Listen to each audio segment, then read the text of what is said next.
Apakah Satrio Piningit sengaja sembunyi? Atau memang disembunyikan? Mungkin pertanyaan itu sudah hidup ratusan tahun lamanya. Menjadi bisik-bisik di warung kopi, menjadi doa di tengah malam, menjadi harapan bagi mereka yang lelah melihat dunia dipenuhi kepalsuan. Konon katanya, ia akan datang ketika zaman terlalu gaduh, ketika orang baik dianggap lemah, ketika kejujuran ditertawakan dan ketika manusia lebih sibuk memoles wajah daripada memperbaiki hati. Namun, semakin lama ditunggu, semakin banyak yang bertanya, kalau memang ada, kenapa belum muncul?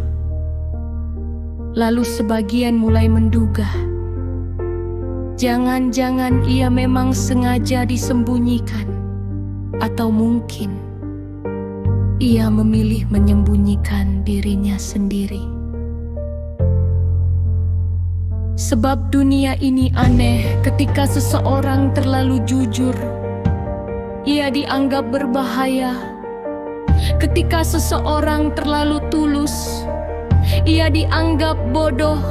Dan ketika seseorang membawa kebenaran, seringkali justru dibenci oleh mereka yang nyaman dengan kebohongan. Mungkin itulah alasan mengapa sosok seperti Satrio Piningit tak mudah dikenali. Ia bukan orang yang haus panggung, bukan pula yang sibuk mengaku paling suci. Karena mereka yang benar-benar memiliki cahaya biasanya tak sibuk berkata bahwa dirinya bercahaya. Bisa jadi ia berjalan di antara manusia biasa, pernah duduk di warung sederhana, pernah dihina karena penampilannya, pernah diremehkan karena miskin, pernah dianggap gagal oleh dunia. Sebab sejarah selalu membuktikan orang besar sering lahir dari tempat yang diremehkan. Lihatlah bagaimana manusia melihat. Orang kaya dianggap berhasil, orang terkenal dianggap penting, padahal belum tentu hatinya hidup. Sedangkan banyak jiwa tulus yang justru tenggelam dalam sunyi.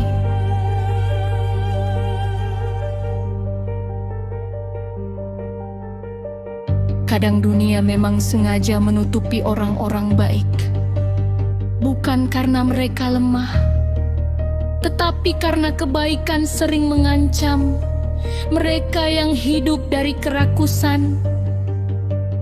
Orang yang membawa perubahan tak selalu disambut tepuk tangan, kadang justru dicurigai, difitnah, dijatuhkan perlahan.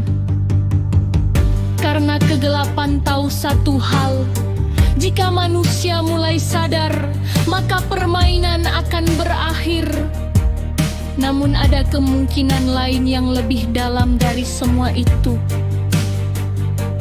Bagaimana jika Satrio Piningit bukan hanya tentang satu orang?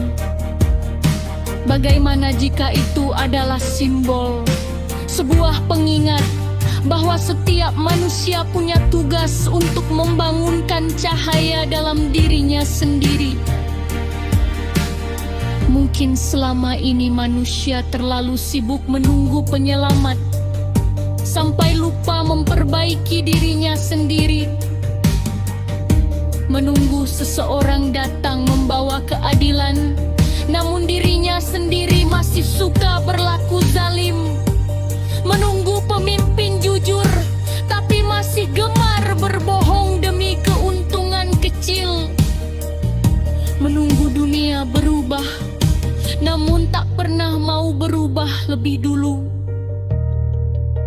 barangkali itulah sebabnya sosok itu belum terlihat jelas. Karena dunia tidak kekurangan orang pintar, dunia kekurangan manusia yang berhati bersih. Dan mungkin selama manusia masih memelihara iri, kesombongan, dan kerakusan, maka siapapun Satrio Piningit itu, ia akan tetap bersembunyi. Bukan karena tak ada, tetapi karena manusia belum siap. Coba lihat keadaan hari ini. Informasi begitu cepat menyebar, tetapi kebijaksanaan semakin langka. Orang berlomba menjadi viral, namun lupa menjadi bermanfaat. Banyak yang ingin terlihat hebat, namun sedikit yang mau diam-diam membantu sesama.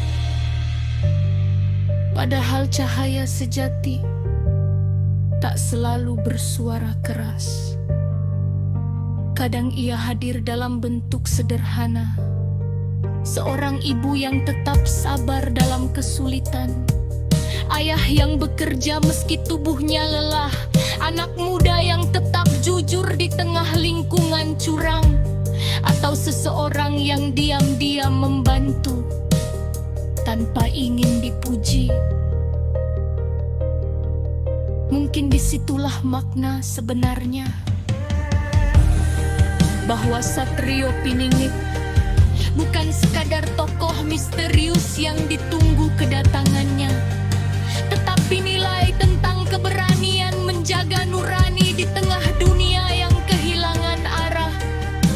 Dan jika benar ada sosok yang disembunyikan, mungkin alasannya sederhana, karena manusia terlalu mudah menghakimi dari penampilan. Kita sering mencari cahaya di tempat megah, padahal ia bisa lahir dari kesederhanaan. Kita mencari sosok luar biasa, padahal Tuhan sering bekerja melalui orang-orang biasa. Maka pesan moralnya sederhana. Jangan terlalu sibuk mencari siapa Satrio Piningit.